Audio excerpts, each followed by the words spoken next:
The road was almost gone under the snow. Thick white sheets covered everything, turning trees, rocks, and fences into soft, ghostly shapes. The wind pushed hard from the side, making the small rescue truck shake. Inside the truck, a young wildlife volunteer held the steering wheel tightly, her fingers stiff from the cold. She had been on the road longer than planned.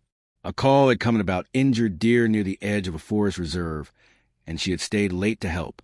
Now the storm had grown wild. The sky was a dull gray, and snowflakes the size of feathers kept falling. The wipers could barely keep up. Every few seconds, the truck slid a little on the ice. She drove slowly, heart beating fast, hoping to reach the ranger station before dark. There was no phone signal here, only long empty roads and deep forest on both sides. A sudden gust hit the truck. The tires lost grip. The truck slid sideways, spinning just a little before stopping in a pile of snow near the edge of the road. The engine was still running, but the wheels were stuck. She took a deep breath, trying not to panic. She tried to move the truck forward. The wheels spun and threw snow into the air. She tried reverse. Nothing. The storm was getting worse. She turned off the engine to save fuel and stepped outside. The cold bit into her face at once. The wind howled like a living thing. Snow filled her boots in seconds. She looked around. The ranger station was about 3 miles away. The road was blocked behind her by drifting snow. Waiting inside the truck could be dangerous. If the storm lasted long, she could freeze. She pulled on her thick coat, wrapped her scarf around her neck, and grabbed her small backpack. Inside it were a flashlight, a pocket knife, a bottle of water, and a few energy bars. She locked the truck and began to walk. Each step was heavy. Snow reached her knees in places. The wind pushed her back. Her breath came out in white clouds. Her hands started to feel numb even inside her gloves. She kept her eyes on the faint line of the road. The world felt empty and silent, except for the storm. Then she heard something. At first, she thought it was just the wind, a soft sound, broken and weak. She stopped walking and listened. There was again a faint cry. It did not sound like a bird.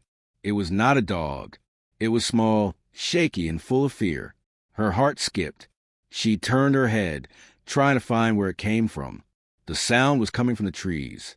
She hesitated. Going into the forest during a blizzard was risky, but the cry came again, softer this time. She could not ignore it. She stepped off the road and moved toward the sound. Branches scratched her coat. Snow fell from the trees onto her head. The ground was uneven, and she nearly slipped more than once. The crying grew clearer. She pushed aside a low branch and froze. There, near a fallen tree, lay a tiny white tiger cub. The cub was curled into a tight ball. Its fur was wet and covered with snow. Its body was shaking. One small paw moved weakly as it tried to lift its head.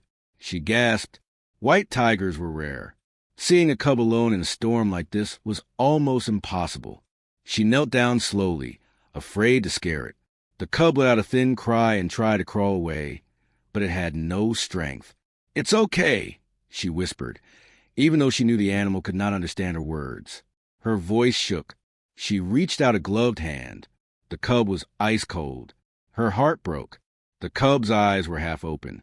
Its breathing was slow and uneven. Its tiny chest barely moved. She took off her scarf and gently wrapped it around the cub. The cub let out a weak sound and pressed its face into the warm cloth.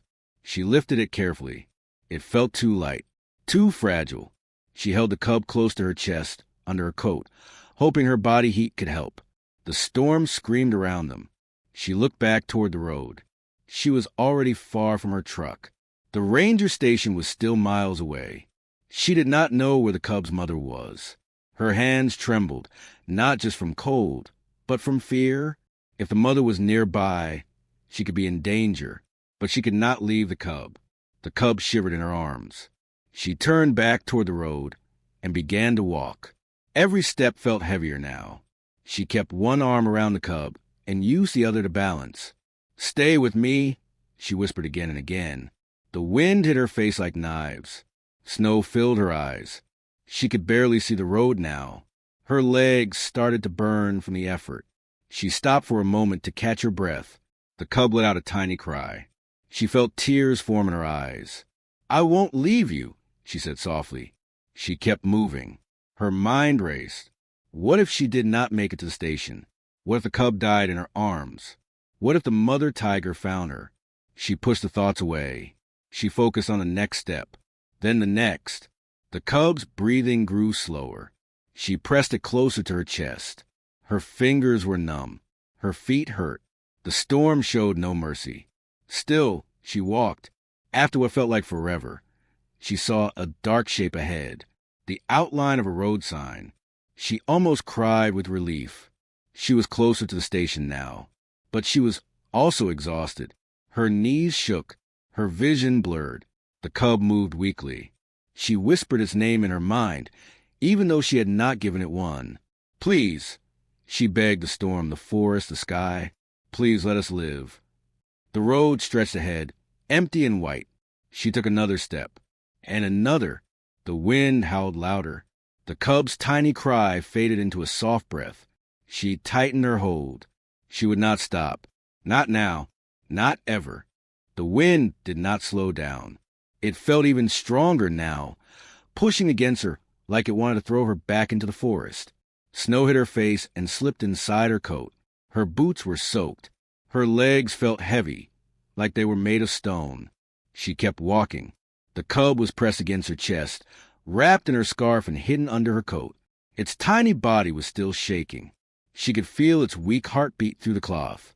Each beat felt like a small promise. She talked to it softly, even though her lips were stiff from the cold. "You're doing good," she whispered. "Just hold on. I'm here." Her voice sounded strange in the storm, almost lost. The road was hard to see now. The white snow covered everything, making the ground and the sky look the same. She tried to follow the darker line where the road used to be, but sometimes she had to stop and guess which way was forward. Her fingers were numb. She could barely feel the cub's fur anymore. She tightened her coat around both of them. A strong gust hit her from the side. She lost her balance and fell into the snow. For a moment, she could not breathe. Cold snow filled her mouth and nose. She pushed herself up, heart pounding. The cub made a small sound, like a weak cry. "I'm sorry," she said, her voice breaking. She brushed snow off the cub's face and checked its breathing. It was still alive, still warm enough to feel. She stood up slowly. Her legs shook. She knew she could not fall again. She looked around. The forest stood dark and silent on one side of the road. Tall trees rose into the gray sky. Their branches were heavy with snow. It felt like something was watching her. She told herself it was just fear. She took a step forward, then another. Her mind started to drift. She remembered why she had chosen this work. She had grown up near animals. She had seen how small and weak some creatures were when humans destroyed their homes. She had promised herself she would help when she could. Now, she was holding a life in her arms. The cub moved again. She pressed her cheek against its head. "You're not alone," she whispered. Time felt strange. Minutes felt like hours. Her body ached. Her back hurt from carrying the cub. Her feet were numb. Her lips were dry and cracked. She wanted to stop, just for a moment, but she did not. She thought about leaving the cub on the road and running for help. The thought made her chest hurt. She pushed it away. She would not leave it. Not ever. She kept walking. At one point, she noticed something in the snow. Large marks. Paw prints. Her heart dropped. They were too big to be from a dog. They were fresh. She stopped moving. The cub shifted in her arms. Her breathing grew fast. The cub's mother. The thought filled her with fear. She slowly looked toward the forest. Nothing moved. The wind carried snow between the trees. She listened. No sound but the storm. Her heart beat hard in her chest. She took another step. The prince followed the road. Her hands started to shake. She whispered, "Please don't come." But part of her also hoped the mother was nearby, because it meant the cub had not been abandoned. She did not know what to feel. Fear, hope, both. She kept walking. The cub let out a tiny cry. She stopped and opened her coat a little. The cub's eyes were barely open. Its breathing was slow. She touched its head gently. "Stay awake," she whispered. The cub licked her glove weakly. Tears ran down her face and froze on her cheeks. She laughed softly through her tears. "That's good," she said. "That's really good." She pulled out her flashlight and turned it on. The weak light cut through the falling snow. It made her feel less alone. She kept walking. The wind howled. Her knees felt like they would give out. Her stomach growled. She took a small bite from an energy bar and swallowed it with difficulty. She gave the cub a few drops of water by wetting her glove and touching its mouth. The cub moved its tongue. She smiled. She felt a little stronger. Then she heard a low sound behind her. A deep, slow breath. Her body froze. She did not turn around. The cub stopped moving. The sound came again. Closer. Her heart felt like it would burst. She slowly turned her head. Through the falling snow, she saw two pale shapes. Eyes. Large. Bright. The mother tiger stood at the edge of the road. Her fur was white and thick. Snow covered her back. She was huge, powerful, silent. The woman could not move. Her legs would not obey her. The cub stirred in her arms. The mother tiger took a step forward. Then another. The woman's hands shook. She held the cub tighter. "I'm not hurting it," she whispered, her voice barely a sound. The tiger stopped. The wind blew between them. Snow fell into their eyes. They stared at each other. The tiger's tail moved slowly. The cub made a weak cry. The tiger answered with a low sound. Not angry, not loud, sad. The woman's chest hurt. She took a slow step back. Then another. She did not run. She did not turn her back. She lowered herself to her knees. She gently placed the cub on the snow. The cub cried softly. She moved her hands away. The tiger walked closer. Every step felt like thunder. The woman's whole body trembled. She kept her eyes low. The tiger sniffed the cub, licked its face. The cub moved weakly. The tiger looked at the woman. Their eyes met. For a long moment, neither moved. The storm seemed to grow quiet. The woman slowly reached out and touched the cub again. "I'm trying to help," she whispered. The tiger did not growl, did not attack. She nudged the cub closer to the woman. The woman gasped. Her heart felt like it would break. She carefully lifted the cub again. The tiger did not stop her. The tiger walked beside her. Not too close, not too far. They moved together down the road. The woman cried silently.